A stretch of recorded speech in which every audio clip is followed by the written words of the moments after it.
Argentina এবং ব্রাজিলের অধিকাংশ খেলাগুলো রাত ৩টা-৪টার মধ্যে নির্ধারণ করা হয়েছে। মূল বিষয় হলো, আমার দেশের মুসলিম যুবকেরা গত 10 বছরেও একদিনও তারা ফজরের নামাজের জন্য ঘুম থেকে ওঠে নাই। আমার মতন এবং শত শত আলেম, শত শত মুহাদ্দিস, মসজিদের খতিব, মসজিদের ইমাম ওয়াজ করেও এদেরকে একদিনের জন্য ফজরের নামাজ আনতে পারে নাই।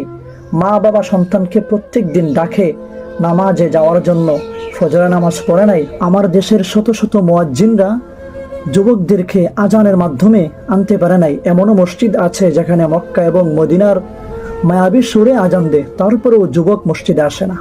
কিন্তু এই যুবকগুলো ইহুদি এবং খ্রিস্টানের একটি মেসেজের মাধ্যমে তারা 3টা এবং 4টার সময় ঘুম ভেঙে যাবে, উঠবে খেলা দেখার জন্য।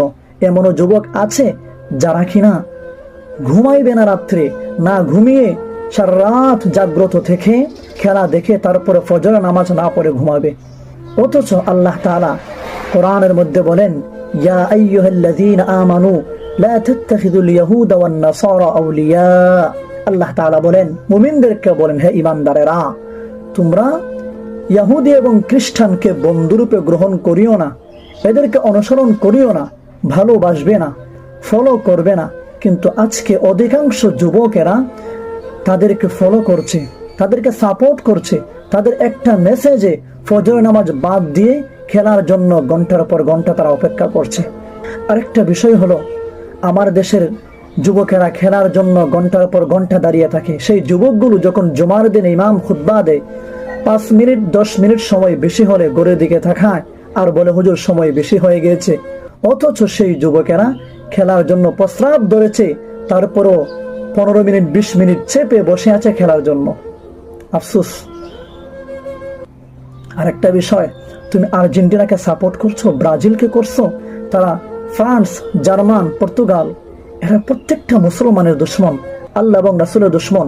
যে আর্জেন্টিনা এবং ব্রাজিল মুসলমানদেরকে ধ্বংস করার জন্য ইসরায়েলকে সহায়তা দিয়েছে, আর্থিক এবং সাময়িক। যে আর্জেন্টিনা এবং ব্রাজিলে মুসলমানদের আজান প্রকাশ্যে নিষিদ্ধ, যে ফ্রান্স মুসলমানদেরকে নির্যাতন করে দেশ থেকে বের করে দিয়েছিল, যে পর্তুগাল মুসলমানদেরকে কঠিন নির্যাতনের সাথে শাসন করেছে, প্রত্যেকটা ইহুদি এবং খ্রিস্টানের রাষ্ট্রগুলো মুসলমানদের উপর কঠিন নির্যাতন করছে। আর তুমি যুবক, তুমি এদেরকে ফলো করছো, তুমি এদেরকে আইডল মানছো। তোমার মতন কপাল পোড়া আর কে হতে পারে? তুমি আল্লাহর হুকুম অমান্য করছো, তুমি কি পরকালে কি শান্তিতে থাকতে পারবে? পরকালে